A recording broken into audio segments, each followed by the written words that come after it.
Hey guys, it's Mr. Noon coming to you live from my house. I hope you all are staying safe during this time. So this is my first actual video that I am making myself in remote instruction. I think this is what I'm going to do from here on out, is take the notes that I would normally give you in class, do a normal lesson. The only difference is I'll be doing it from home and you guys will be learning it from home or wherever you're doing remote instruction from. But the problems will be the same, the examples will be the same. And if you have any questions, you can message me on Google Classroom, or maybe I'll set up some kind of video chat to where we can talk live if you have any questions about the material. So today's lesson is lesson 8.5, factoring trinomials in the form ax squared plus bx plus c. I want to make sure everybody sees that because right now I got you on a document camera. All right. And when factoring this form, we're going to focus on a method known as the slip and slide method, or also known as slide and divide. There's another way to do these types of problems, but I think this one's more direct, more straightforward, and will take you less time. Okay, so this graphic at the top of your notes is the same notes I posted on Google Classroom. You can either print these out and copy down the examples as you do them and then submit your work, or like you've been doing is copy down all the examples on a separate piece of paper and take a picture of that. However you choose to do so is all right. Okay, but I'm going to go over the exact examples that are from the notes. This graphic up here, we're going to get to when I post another video on the review for factoring all kinds of polynomials. So I'm going to hold off on this for a second, but the one thing I did want to focus on is anytime you are factoring polynomials, the first thing you always look for is GCF. Is there a GCF I can factor out a polynomial? If there is, you want to do that first before anything else. Okay, so I'm going to leave these examples here for now. But I'm going to focus on this type of trinomial, ax squared plus bx plus c. What does that mean? Well, let me go down a little bit to the bottom of the notes. Still in focus, yes. Okay. So right here, might be difficult to see in the video, but you have your notes in front of you as well. I'll just read it out loud. When a trinomial begins with a term other than x squared, such as 2x squared or 3x squared, for example, the factoring is not as straightforward. All this form means, right here, ax squared plus bx plus c, is that if you have a trinomial, the leading coefficient is a number other than 1. Okay, we've done examples before where trinomials were factored where it was x squared plus bx plus c, where there was no number in front of the first term, which means the leading coefficient was 1. These problems are a little different. Now, there's two ways to do these. There's the guess and check method, form A, which will take you longer. It's kind of like trial and error. You plug in numbers, plug in more numbers, see what fits. It might take you a while, but eventually get the right answer if you do it. There's also a more direct way, which is the one I'm going to focus on, called slip and slide, or better known as slide and divide method. This is the method that we're going to learn in class during this lesson, okay? So slide and divide is some pretty basic steps, but once you master those steps, it's much, much simpler to do these types of factoring trinomials. Okay, so this is our example, and let me see if I can zoom in a little bit while we're doing this video. Guess it's not gonna let me. All right, still working out the kinks on these videos. Next time will be a lot better. Okay, so we have our example in your notes. First one, example A. I got 2x squared plus 7x plus 3, or I'm sorry, plus 5. All right, obviously this is an example of a trinomial where the leading coefficient is not 1. Here it's 2, okay? And when we say A, B, and C, we're really talking about A being the coefficient of the leading term, B being the coefficient of the middle term, and C being your constant, all right? So I'm gonna label what A is for now. That's gonna come into play later. In this problem, A is 2, okay? Now we go over to our steps. These are steps in the notes. First, we always check for a GCF. Is there a common factor between these three terms? Well, between these three terms, there's no variables they all have in common, and there's no numbers that I can pull out. So no, there is no GCF. So we go on to step 1. All right, this is your slide. Multiply A to C. So we're going to take what A is 2, and we're going to multiply it to whatever C is 5. This is your slide. You're going to slide 2 over 5. So next line, we're going to drop 2. So this is just x squared.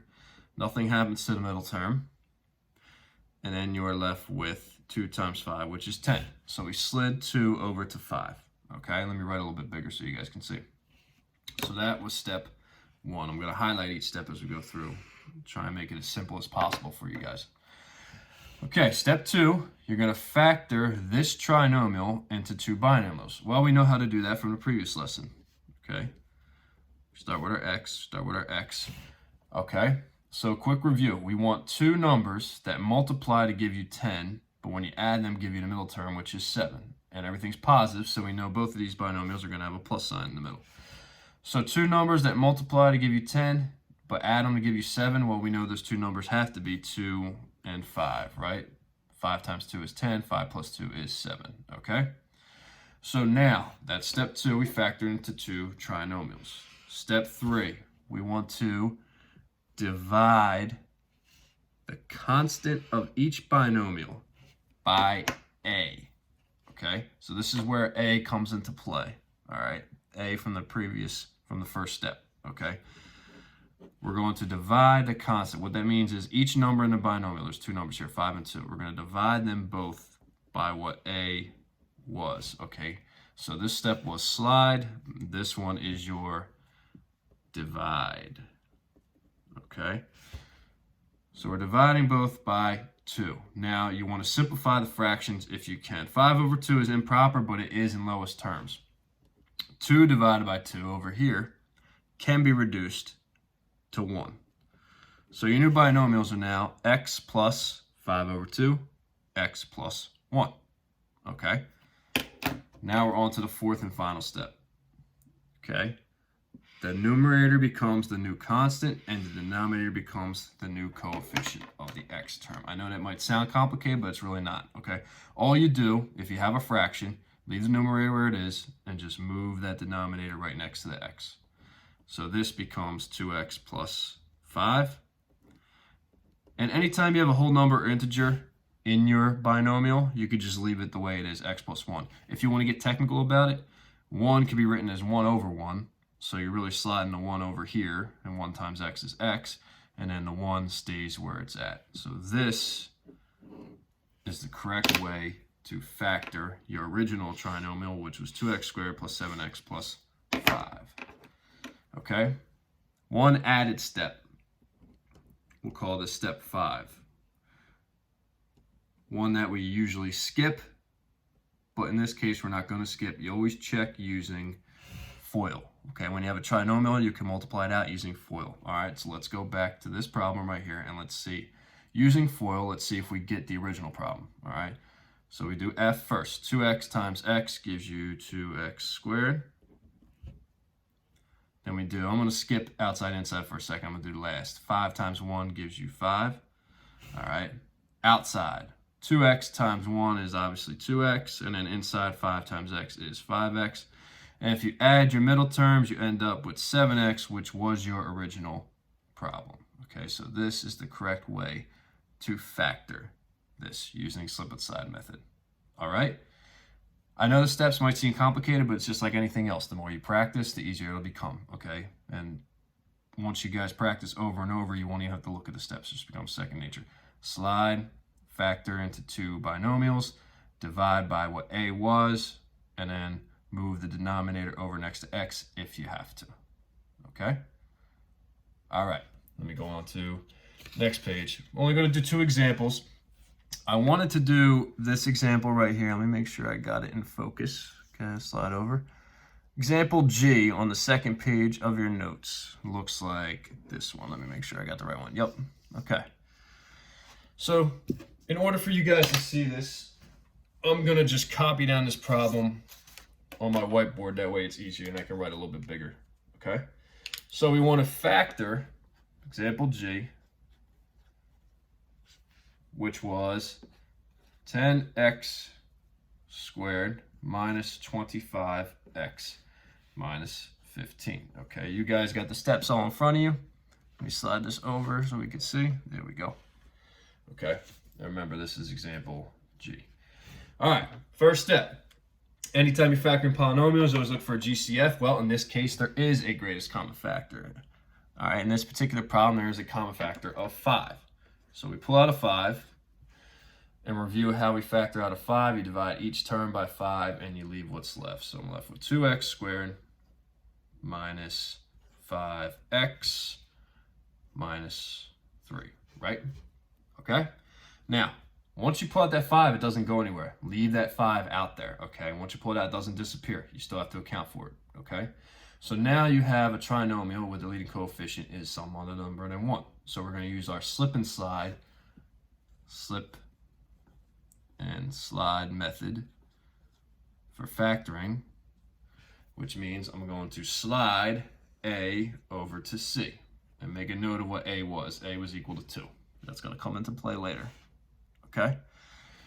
So we bring down to 5. We have to, because nothing happens to it. Go over a little bit as we can see. Okay. And then we move 2 over. So this is just x squared. The middle term, nothing changes. And we slid 2 over to -3 and it becomes -6. So when you slide, you are multiplying. Now we got a trinomial where the leading coefficient is 1.